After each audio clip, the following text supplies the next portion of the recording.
고조선의 미스터리를 풀어줄 열쇠 같은 국가. 연행 고대 동북아시아의 지정학적 질서와 문명 교류의 허브. 1점 서론 고조선사 연구의 핵심 변수로서의 연나라. 고조선의 역사적 궤적을 추적함에 있어 연예이라는 국가는 단순한 인접국 이상의 고조선의 운명을 규정짓는 결정적인 상수 장수로서 기능해왔다.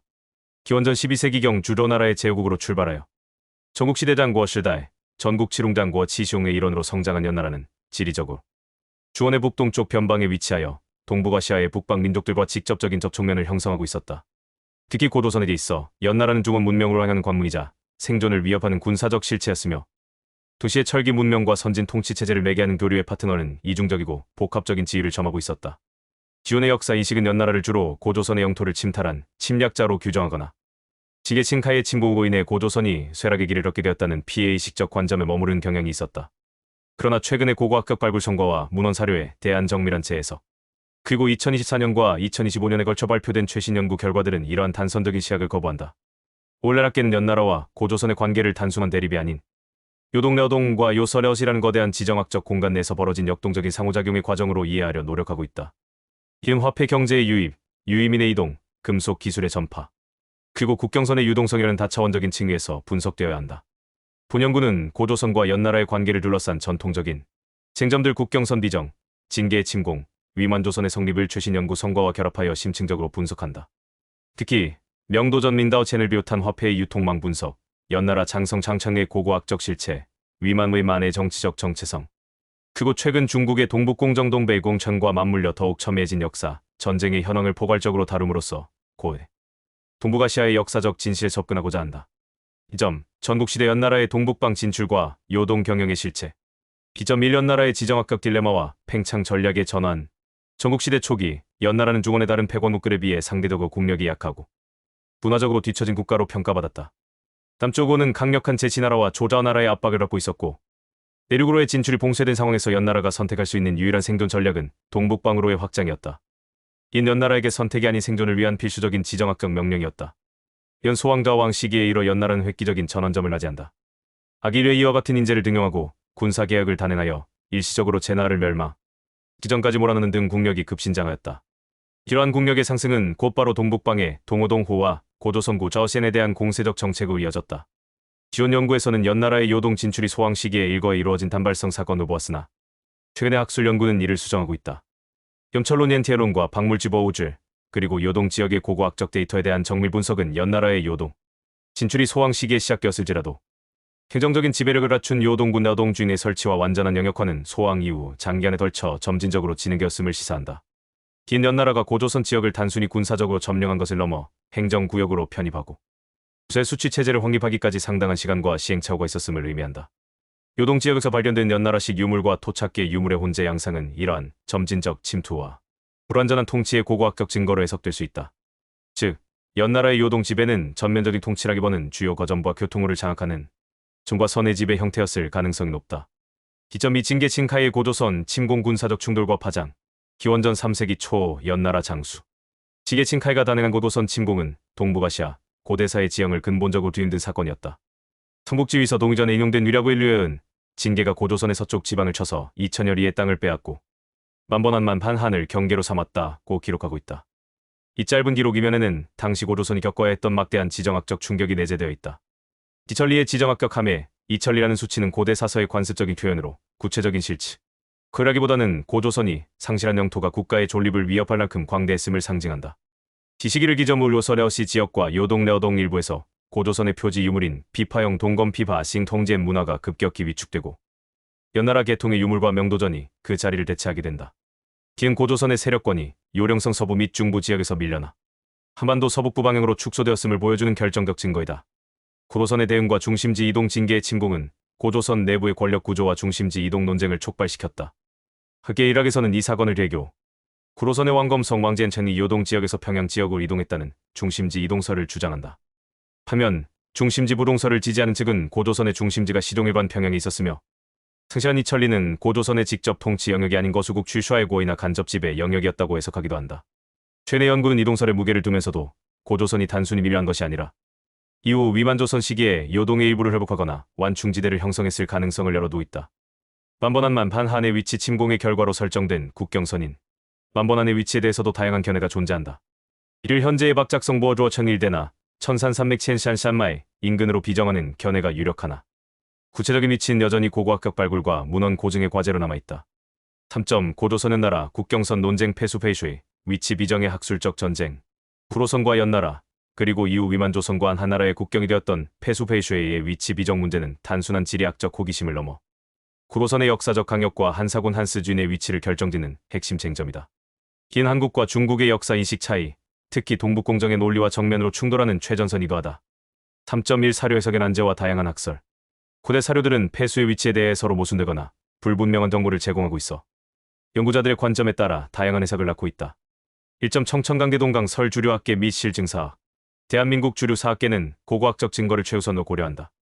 평양 일대에서 발굴된 낙랑군 관련 유물복리, 기와 벽돌무덤 등의 밀집보는 낙랑군의 치소가 평양에 있었음을 강력하게 시사한다. 이에 따라 폐수를 현재의 청천강이나 대동강으로 비정하며 연나라와 고조선의 경계 역시 일대에서 형성되었을 것으로 본다. 특히 2005년 평양에서 출토된 낙랑군 현별 인구 기록. 국가는 이러한 평양 중심설을 뒷받침하는 결정적 자료로 평가받는다. 2점 호나혼 허 미디어하려 허 설수정주의 및 문헌 고증, 경수의징, 한서 한수 지리지, 전한기생 한지 등의 문헌 기록을 엄밀하게 분석한 연구자들은 폐수가 한반도 내부에 있을 수 없다고 주장한다. 틀에 따르면 폐수는 서쪽 울러바다로 들어간다거나 요동의 예세사이를 지나간다고 기술되어 있는데 이는 서해로 오르는 한반도의 강들과 지리적 특성이 일치하지 않는다는 것이다. 윤혜연 교수는 고도선이 한때 유학까지 후퇴했더라도 나나 유역을 회복했다고 보았으며 디지린 북한과 박경순 등은 대릉하다 아링하까지 수복했다고 주장한다. 최근 박준영 박사는 후한기 순열의 기록을 근거로 현재의 호나를 폐수로 비정하며 고도선의 강역이 요동에 깊숙이 걸쳐 있었음을 강조한다.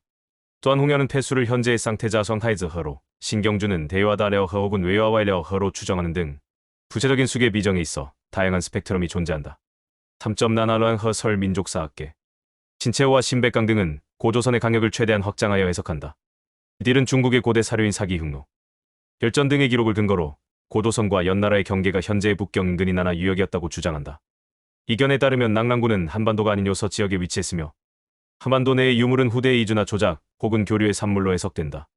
이들은 현재의 요하 이동설이나 평양설이 일제 식민사관과 중국, 동북공정의 논리를 무비판적으로 수용한 결과라고 강하게 비판한다. 3.2 최신 연구 동양교차 검증과 유동적 국경론. 최내 연구 경향은 폐수는 고정된 하나의 강이 아니라 시대에 따라 그 지칭 대상이 이동했을 가능성에 주목한다. 즉, 고조선과 연나라 나라의 세력 균형이 변화함에 따라 국경선으로서의 폐수라는 명칭이 서쪽의 나라에서 동쪽의 유화, 다시 청천강으로 이동하여 사용되었을 수 있다는 이동설이 제기되고 있다. 동북아역사재단의 토론에서 김종서 박사나나설과 박준영 박사마설과 팽팽하게 맞선 것은 이러한 학문적 논쟁이 여전히 진행행임을 보여준다. 중요한 것은 2024년과 2025년의 연구 흐름이 단순한 위치 비정을 넘어 국경이라는 개념 자체를 제고하고 있다는 점이다. 고대의 국경은 현대와 같은 명확한 선레인이 아니라 성천과 요새를 연결하는 점포인트와 그 사이의 완충지대전으로 이루어졌다는 인식이 확산되고 있다. 따라서 폐수 논쟁 역시 이러한 면면적인 통치 영역의 변화 과정 속에서 이해되어야 한다. 4점 위만조선의 성립과 연나라 유이민의 역할 하이브리드 국가의 탄생. 기원전 2세기 초 위만의 만의 망명과 정권 탈취는 고조선과 연나라 관계사에서 가장 드라마틱한 장면이자 고조선의 성격을 근본적으로 변화시킨 사건이었다. 4.1 위만의 망명 배경 한나라의 숙청과 연나라의 혼란. 위만의 망명은 개인적인 선택이 악에버는 당시 동북아시아 전체를 휘감은 거대한 정치적 격변의 산물이었다. 한고조 가오조 유방려방이 건국 직후 공신들을 숙청하는 과정에서 연나라 과로 봉해졌던 노관 로우아는 생명의 위협을 느끼고 흉노 망명하였다. 노관의 부장이었던 위만은 흉노 대신 동쪽의 고조선을 선택했다. 긴 위만 집단이 단순히 연나라 사람이 아니라 연나라에 거주하던 고조선계 유민이거나 구로선과 깊은 연고를 가진 집단이었음을 강력하게 시사한다. 당시 한나라 조정이나 북방 제후국에는 많이 출신이나 호위호련 기병부대가 활동하고 있었으며 구로선인들 또한 연나라 지역에서 활동했을 개연성이 매우 높다. 위만이 천여 명의 무리를 이끌고 폐수를 얻을 때 그가 선택한 복장은 그의 정체성을 웅변한다. 4.2 퇴결만이 복퇴이지의 만 이후 위만의 정체성 코드. 특히 조선일전은 위만이 상투를 틀고 돼지의 오랑캐 옷을 입었다 만 이후고 기억한다. 이는 당시 한족 한주의 풍습과는 확연히 다른 것으로 고조선이나 동이족의 고유한 풍습이었다. 위만이 망명하면서 이러한 차림을 했다는 것은 두 가지로 해석될 수 있다. 1점 고조선계 출신설 위만은 본래 고조선계 유민이었으며 망명을 통해 자신의 본래 문화적 정체성으로 회귀하였다. 2점 정치적 위장설 연나라 사람이었으나 고조선 준왕둔 왕과 토착 세력의 신뢰를 얻기 위해 의도적으로 고조선의 복식을 갖춘 고도의 정치적 퍼포먼스를 감행하였다. 그쪽이 된 위만은 연나라의 정체성을 버리고 고조선의 정체성을 선택했다. 그는 입국 후에도 국호를 조선다오시행으로 유지하고 단군 왕검과 연관된 왕검성 왕시엔창을 도읍으로 삼았으며 기존의 고조선 토착 귀족들을 대거 등용하였다. 기엔 위만 조선이 연나라의 식민 정권이 아니라 고조선의 역사적 정통성을 계승한 자주적인 국가임을 증명한다. 4.3준원근 왕 축출과 기만전술의 전말. 위만의 정권 탈취 과정은 치밀한 기만전술의 연속이었다. 망명 초기 준왕은 위만을 박사버시로 임명하고 서쪽 백리의 땅을 주어 서부 변경을 수비하게 하였다. 기엔 준왕이 위만을 신뢰했음을 보여주지만 위만은 이를 기반으로 세력을 규합하였다. 위만은 한나라의 군대가 열갈래로 쳐들어오니 들어서 왕을 호위하겠다고 거짓 보고를 올린 뒤 군사를 이끌고 왕검성을 급습하였다. 콜제리 준왕은 남쪽의 진국 천고으로 도망쳤고 위만은 피를 거의 흘리지 않고 정권을 장악했다. 사건은 연나라의 선진 군사 기술과 정보력을 가진 위만 집단이 고조선의 구체제를 무너뜨리고 새로운 통치 질서를 수립했음을 의미한다. 고점 경제적 통합과 고고학적 증거 화폐와 금속의 길. 부원 기록이 전하지업하는 고조선과 연나라의 교류사는 땅속에서 발굴된 화폐와 금속, 유물들이 생생하게 증언하고 있다. 고점 일명도전 민다오첸 미스터리 화폐 경제권의 확장.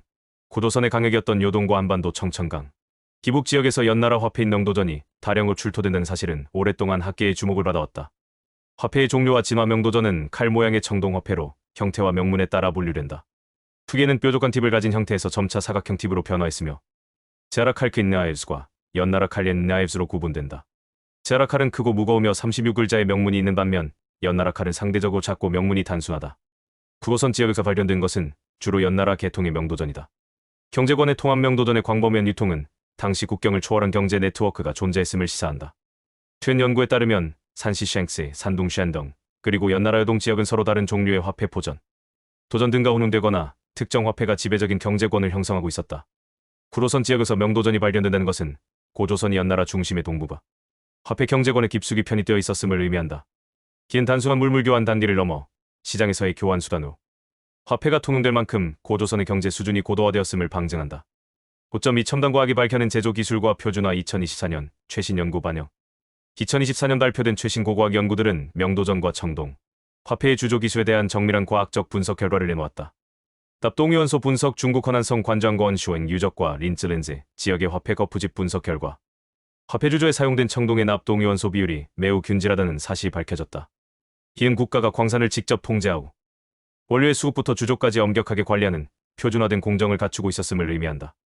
연나라의 정복과 자원 이동 특히 린츠 지역에서 발견된 제나라 화폐의 성분 변화는 연나라가 제나라를 일시적으로 정복했을 때 연나라가 가져온 새로운 납자원 우라늄 기원, 납동위원소 비율이 높은 자원이 사용되었을 가능성을 보여준다.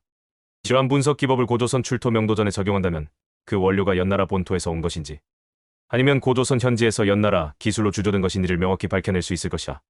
현재까지의 데이터는 연나라의 고도로 표준화된 화폐 시스템이 고조선으로 이식되었음을 강력하게 지지한다. 5.3 금속 문명의 융합과 기술 혁신. 연나라와의 접촉은 고조선 청동기 문화의 종언과 철기 문화의 개막을 알리는 신호탄이었다. 위만조선 시기 연나라의 철기 기술자들과 장인들이 대거 유입되면서 구조선은 농기구와 무기의 혁명적 발전을 이룩했다. 그러나 고조선은 이를 수동적으로 받아들이는 데 그치지 않았다. 연나라의 기술을 수용하되 세형동검, 한국형 동검과 잔문이 거울로 대표된 독자적인 청동기 문화를 끝까지 유지하며 발전시켰다.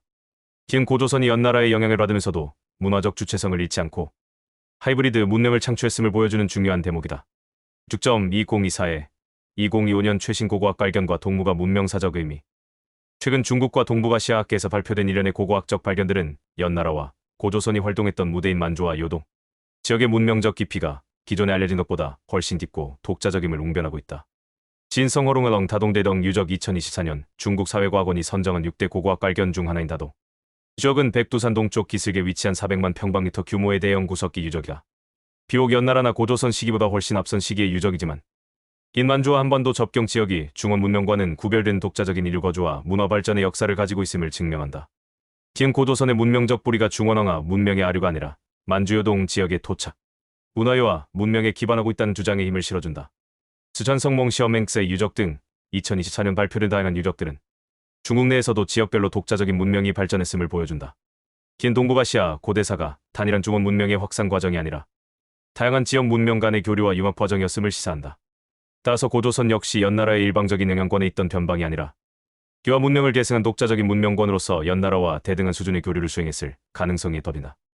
지점 동북공정의 역사 왜곡과 한사군 니치시 논쟁의 현재. 구호선과 연나라의 관계는 순수한 학문적 연구 대상을 넘어 현대의 영토 문제와 결부된 역사, 전쟁의 중심에 서 있다. 지점 1. 중국 동북공정의 논리. 모든 역사는 중국사다. 중국의 동북공정은 현재 중국 영토 내에서 일어난 모든 과거사를 중국의 역사로 편입하려는 국가 주도의 프로젝트이다. 이 관점에서 연나라는 중국의 지방정권이며 연나라의 영향을 받은 고조선과 이후의 위만조선 역시 중국사의 일부로 간주한다. 중국은 바레사를 당나라의 지방정권으로 격화시키는 것을 넘어 고조선 역사까지 송두리째 왜곡하고 있음이 확인되었다. 특히 바레국사와 같은 서적을 통해 나랄족을 바레의 주체로 내세우고 구조선 위만조선 한사군으로 이어지는 역사를 중국의 지방 행정사로 기술하고 있다. 7점. 이 한사군 니치와 유물 조작설의 대립. 동북공정의 핵심볼이는 한사군, 특히 낭랑군의 위치 비정이다. 중국의 주장 평양에서 출토된 수많은 한나라 유물복리, 목간 등을 근거로 낭랑군이 평양에 있었으며 따라서 한반도 북부는 중국의 고토고토라고 주장한다. 한국의 반론 한국학계는 이를 두 갈래로 반박한다. 주 사학계는 낭랑군의 평양 위치를 인정하되 그것이 식민 지배가 아닌 토착화된 낭랑구 혹은 독자적인 운영체제를 갖춘 교역 거점이었음을 강조한다. 반면 민족사학계는 평양 출토 유물들이 일제강점기에 조작되었거나 저 지역에 있던 낭랑군의 유물이 후대에 흘러들어온 것이라 주장하며 최근 요령성 후르다오시에서 출토된 임둔태 수장 린톤타이셔 당복리를 그 증거로 제시한다. 기복리의 발견은 한사군의 일부가 요서 지역에 위치했을 가능성을 열어주는 중요한 단서로 평양 중심서를 고수하는 중국의 논리에 균열을 낼 수 있는 파괴력을 지닌다. 8점. 결론. 연나라.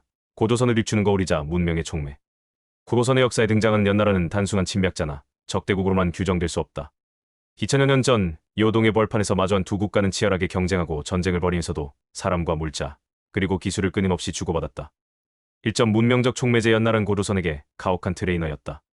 징계의 침공으로 인한 영토 상실은 뼈아픈 시련이었지만 이는 역설적으로 고조선이 느슨한 연맹체제에서 벗어나 강력한 중앙 집권적 국가로 거듭난 계기가 되었다. 연나라를 통해 유입된 철기 문명과 화폐 경제 시스템은 고조선 사회를 근본적으로 변화시켰으며 위만조선이란 고대 국가의 완성을 앞당했다. 기점. 경계의 유동성. 폐수의 위치와 국경선은 고정불변의 선이 아니었다. 그것은 힘의 균형에 따라 요서에서 요동으로 다시 한반도 서북부로 이동하며 춤을 추었다.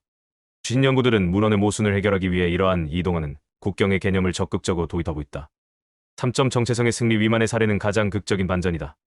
연나라의 옷을 벗어 던지고 상투를 튼 위만의 선택은 당시 고조선이라는 문명권이 연나라에 흡수되지 않는 강력한 구심력과 문화적 독자성을 가지고 있었음을 증명한다. 위만조선은 연나라의 유임이 세운 나라가 아니라 고조선의 토양 위에서 연나라의 시스템을 이식하여 꽃피운 신신고조선이었다. 결국 연나라에 대한 연구는 곧 고조선의 실체를 규명하는 작업이다. 연나라라는 거울을 통해 우린 고조선이 변방에 닫은 부족 국가가 아니라 동북아시아의 국제 질서 속에서 능동적으로 운명을 개척해 나갔던 강력한 고대 국가였음을 재확인할 수 있다. 앞으로의 과제는 중국의 동북공정에 맞서 감정적인 대응을 넘어 2024년의 다동 유적 발굴이나 화폐의 과학적 분석과 같은 냉철하고 실증적인 데이터를 축적하여 고조선사의 진실을 세계 사학계에 알리는 것이다. 적사의 진실은 땅속에 묵힌 칼린다오 첸과 복리펑네의 속에, 그리고 그것을 해서는 우리의 지성 속에 살아 숨쉬고 있다.